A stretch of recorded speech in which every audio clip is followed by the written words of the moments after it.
Bueno, hablando de dónde se sitúan y de qué cosas son accesibles a nivel de instrucción y microinstrucción, bueno, pues va a haber elementos que van a ser accesibles a nivel de máquina, ¿vale? Mediante lenguaje ensamblador o lenguaje máquina. Entre ellos, pues están todos los registros que maneja la unidad central de proceso, ¿vale? Todo tipo de banderas que se nos puedan pasar por la cabeza, la bandera de flag, la bandera de flag, perdón, de signo, de overflow, de z, ¿vale?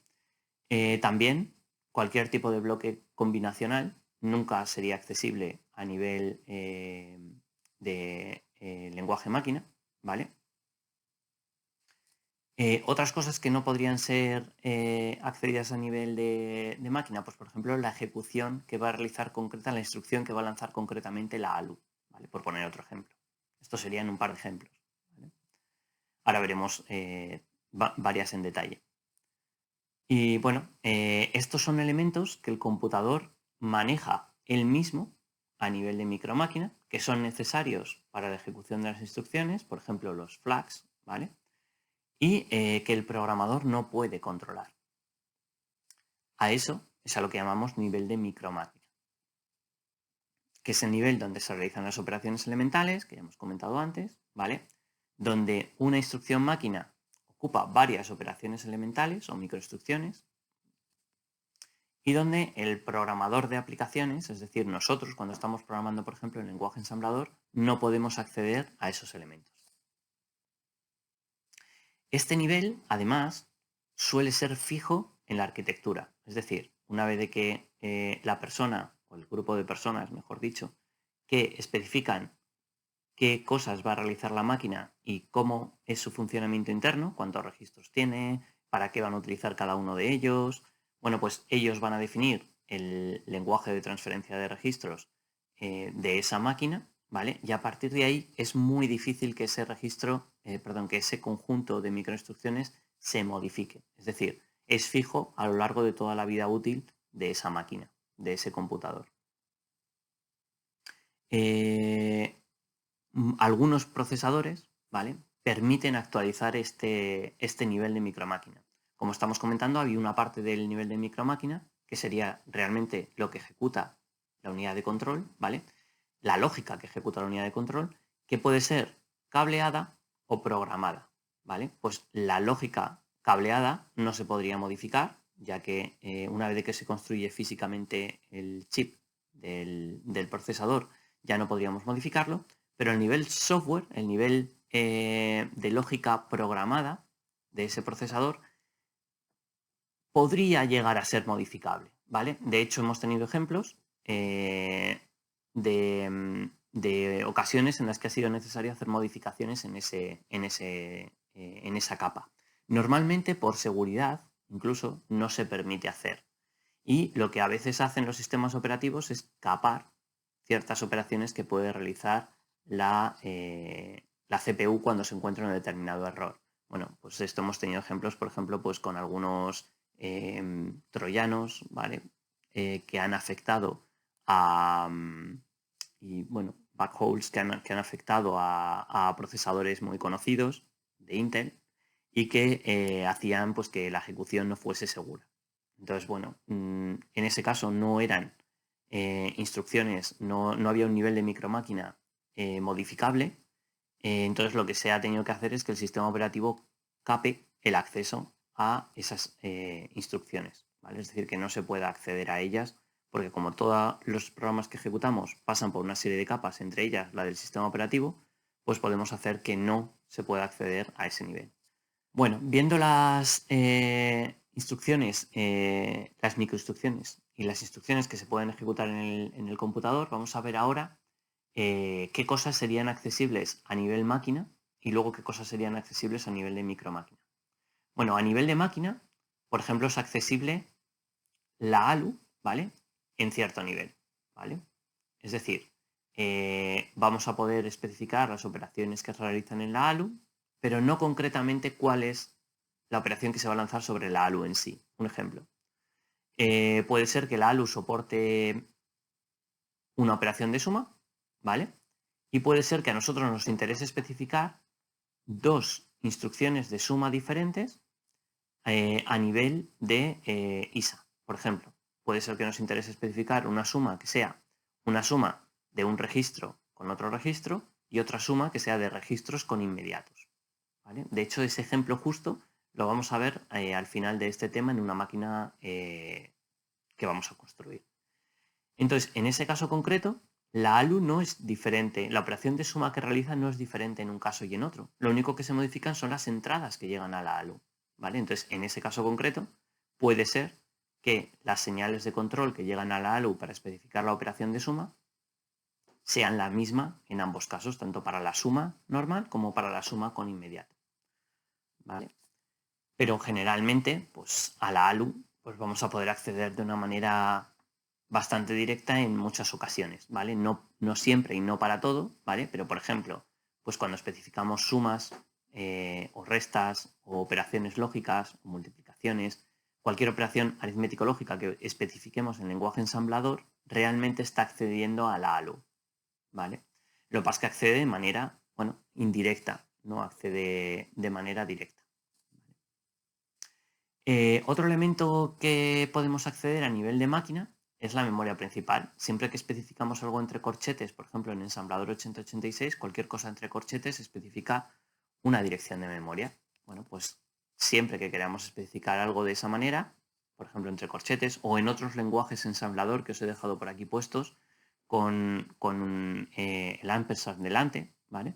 Pues especificaría una dirección de memoria. Entonces, desde el lenguaje, desde el lenguaje ensamblador o desde el lenguaje máquina, accederíamos al nivel de máquina también a la memoria de manera indirecta, ¿vale?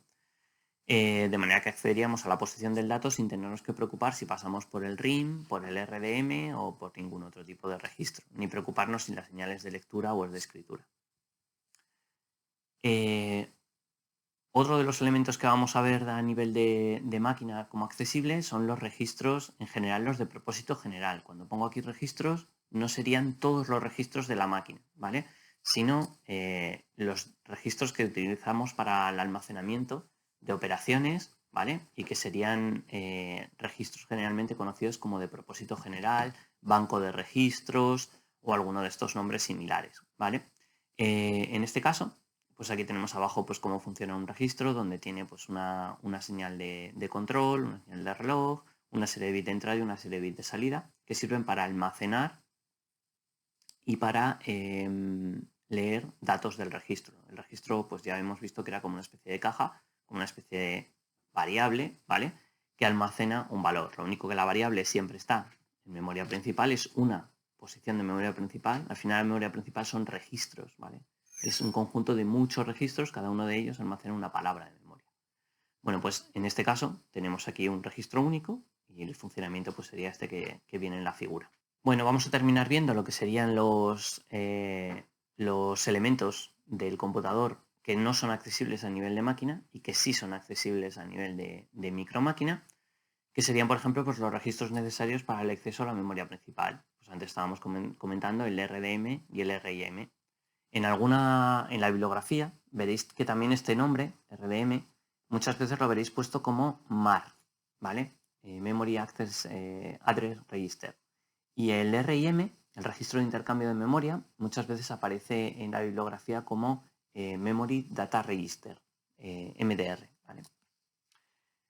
Tampoco son accesibles a nivel de máquina, pero sí a nivel de micromáquina, los registros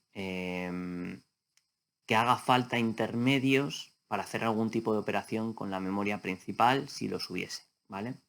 En este caso, pues bueno, los dos que vamos a ver son los principales, pero que sepáis que si cualquier otra cosa hubiese por aquí en medio, por ejemplo, algún tipo de decodificador que hiciese falta para tener en cuenta, que veremos, de hecho, en la arquitectura que veamos al final del tema, pues un decodificador que hiciese falta para ver si lo que cargamos ahora mismo en memoria principal es la dirección que viene de RDM o la dirección que viene de otro sitio, por ejemplo, un multiplexor podría haber ahí perfectamente, ¿vale? Para cargar dos direcciones, de hecho es lo que justamente veremos al final del tema. Pues en ese caso, ese multiplexor se controlaría únicamente a nivel de micromáquina y no desde el nivel de máquina.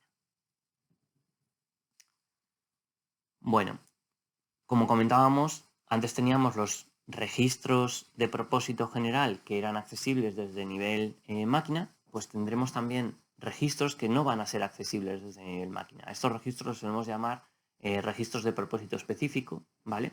Y que, bueno, pues algunos de ellos, los mínimos que necesitamos generalmente en una arquitectura, son estos que he detallado aquí, ¿vale? Podría haber más. De hecho, por ejemplo, en la arquitectura que estamos viendo en prácticas, pues hay algunos registros más que estos que no aparecen aquí, ¿vale?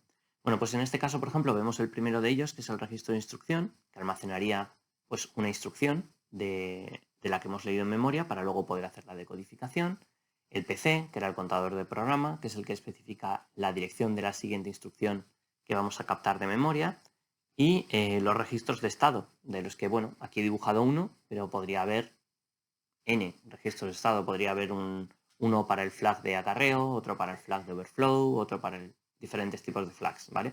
También muchas veces se especifica un solo registro de estado en el que puede haber N bits. Por ejemplo, imaginemos que este registro de estado le entran 8 bits y salen 8 bits. Bueno, pero es que no necesitamos 8 bits para especificar todas las condiciones de 0 overflow. Para eso necesitamos solamente un bit. O está 0 o ha habido overflow o no ha habido overflow, ¿vale?